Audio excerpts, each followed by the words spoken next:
and tell you stuff and answer your questions that you've sent in. So I'm going to start by playing my latest single from my new album, The Faintest Idea, which you can order from jongomm.com right now, or go and listen to on streaming platforms.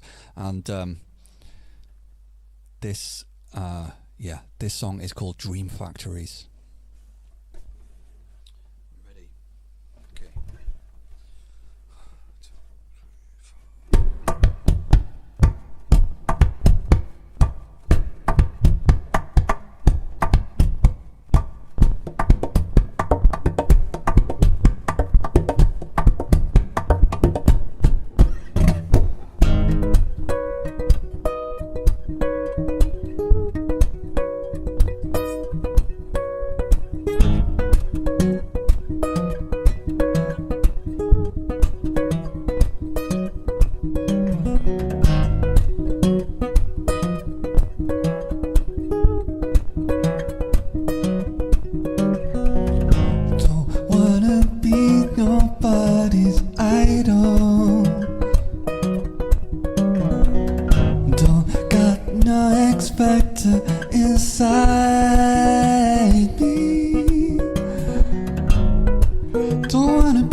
Thanks. I'm going to assume that you're clapping wildly at this point, especially if you're watching this on your phone, perhaps on public transport. Just removing my capo. This is, I like this capo. It's G7th did me some with like my name printed on, which primarily means that nobody can steal it. Well, they can, I guess, but hopefully they won't. And this is a Newport capo, and I had a slightly modified version made, so it's even tighter grip. I like it to grip really, really tight. We'll just leave it at that. A tight grip is better. So, yeah. So I had some questions sent in by the nice people at Black Star Amplification Limited, and from people that, you know, who'd sent them in, who may be watching right now. So I'm going to answer a couple of those questions. Okay. How did you get into fingerstyle guitar? Let's start there. So, fingerstyle guitar is a weird thing. I don't know if I am fingerstyle really, but I am. But I guess, you know, it's funny, when I started out I was kind of playing folk clubs, but I don't think I play folk music either. But I do so much tapping and percussive stuff and extended techniques that I don't really think of myself as a kind of proper guitarist. Yeah, but I did start out with fingerstyle kind of when I first formally started playing guitar, when I started taking guitar lessons when I was about 4 or 5 years old. It was classical guitar, and that is obviously a form of fingerstyle guitar playing, and there was a little bit of flamenco thrown in that my teacher enjoyed. So that was my first taste of percussive guitar, was the kind of those kind of flamenco moves. Oh, I missed my reverb. I hate not having reverb. Put a bit on. Yeah, that's okay. And yeah, and then I just went through the whole kind of thing when I was a kid of, I got into blues. So I started with a bit of acoustic blues. Then I kind of went quite chronologically through history for some reason. So I was listening to like acoustic blues, and then I got into Chicago blues really heavily. And I was still a kid at this point. So I was into like Muddy Waters and Howlin' Wolf and Willie Dixon, great songwriter, bass player. And then I got into like electric blues, you know, from that, and then moved on to like, you know, Hendrix and stuff. And then I discovered Satriani and vinyl, the shredders, and learned a lot of new technique, including a lot of tapping, and I was always very excited by anything new. And it wasn't until I heard Michael Hedges that I got back into acoustic guitar really properly. So that is such an important thing for me and so many of my peers. So like Andy McKee, who most of you will have heard of, and Petteri Sariola, again, who's a well-known fingerstyle guitarist, and loads of guitarists that I've spoken to. You know, we've all had this moment, usually with the album Aerial Boundaries by Michael Hedges, where we put it on for the first time, and it's like just this gust of wind suddenly blowing through our heads and blasting the windows and doors wide open, and just suddenly we're hearing the guitar in a new way, or like we're hearing it for the first time. Just the expanse of the sound that he could make with one acoustic guitar. And yeah, and then I got really into fingerstyle. And I also started singing more and doing solo gigs, just because I could, you know, when you're a gigging musician, you do whatever you can. You know, whatever gigs you can get. And yeah, so I started doing a few solo gigs when my singer wasn't available and trying to sing. I'm still trying. Okay. Yeah. That song that I just played, asking about my writing process, that song I just played has loads of fingerstyle bits in it, so, but it's got this kind of fast funk fingerpicking, which is totally a mixture between two of my guitar heroes, Thomas Lieb and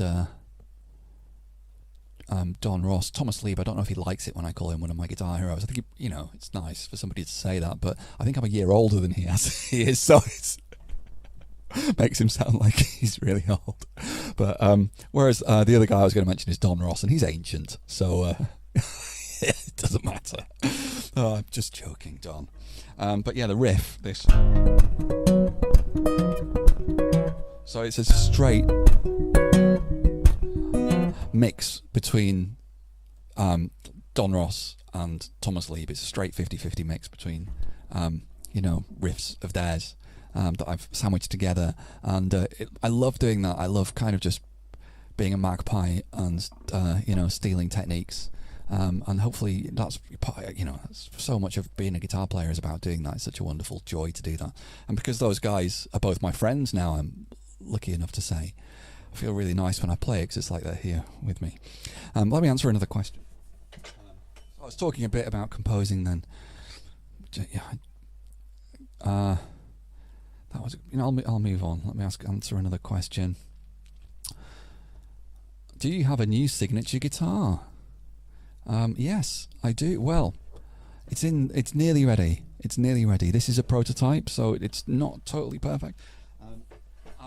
I'm experimenting with scratch pads. You've probably seen other guitarists use those. I'd looked at Mike Dawes' website, and I think I asked him what exactly about the specs of his scratch pads that he uses.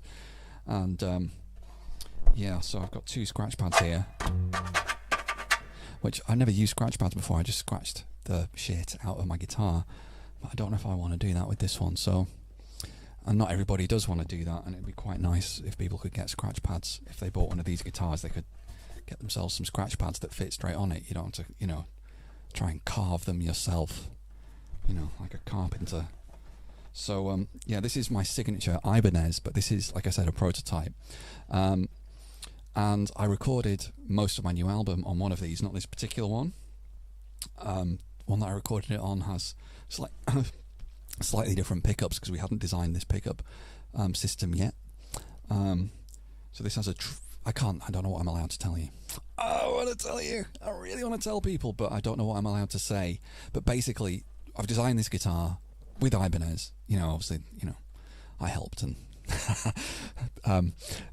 and the idea is that it's a guitar that is for modern fingerstyle guitar, and it has a lot of the ideas that are built into the guitars that a lot of the guitarists that I've mentioned already that they use. But those guitars are boutique guitars that cost many, tens of thousands of dollars sometimes. And they're handmade. They're not easy to get. It's there's all kinds of, you can't necessarily just go out into a store and buy one of those. So Ibanez really wanted to produce a guitar for fingerstyle guitarists. So we tried to take some of those modern luthery concepts and put them into a guitar that will be ready available for people. And it's come out really well. I'm really, really pleased with it. It's really good.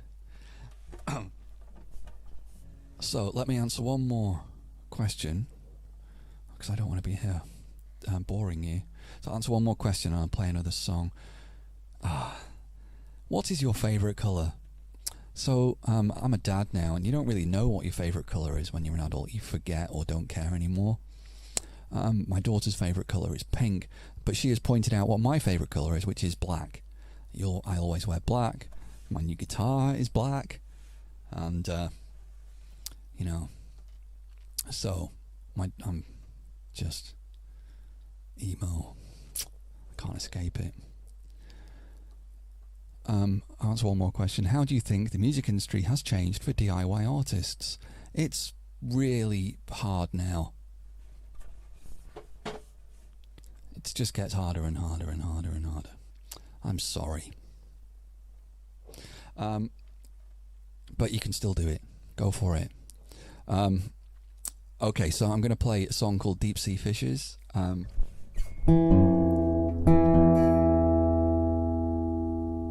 This song is also from my new album, The Faintest Idea. If you go to my website, has links for different countries you can order it from, so you can find one that's close to you, or maybe you even live in, so you don't have to pay a fortune for shipping and wait for a month for it to arrive from a different continent. CD, vinyl, deluxe edition hardback book, which is really pretty and has some guitar tab in it, and t-shirts, bundles. Please buy it. I've got no gigs, it's a lockdown.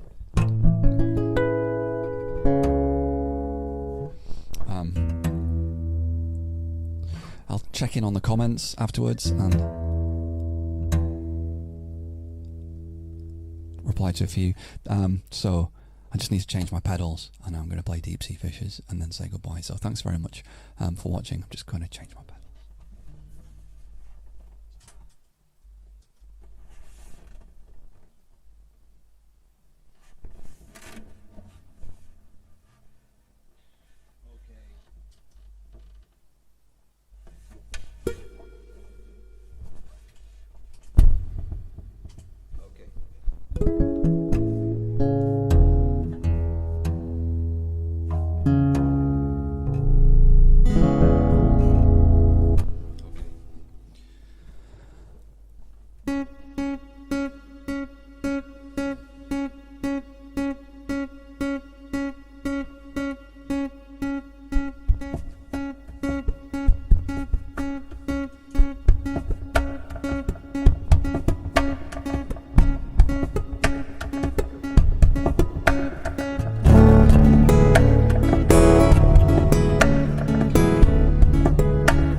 Navigating the way.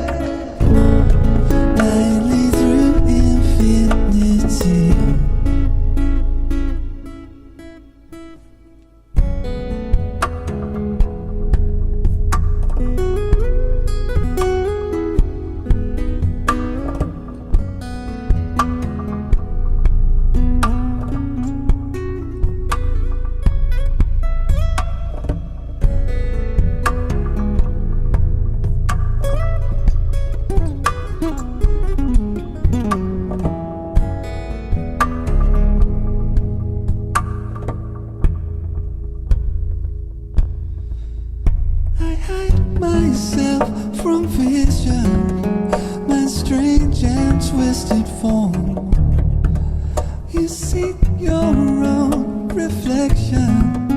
I see myself in yours. The fluttering of the moon holds us warm and close. The things that seem eternal are the things that change the most.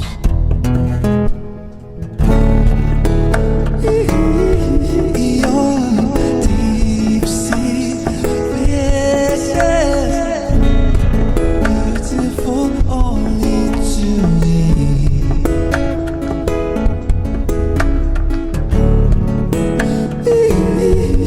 You're navigating your way together through infinity.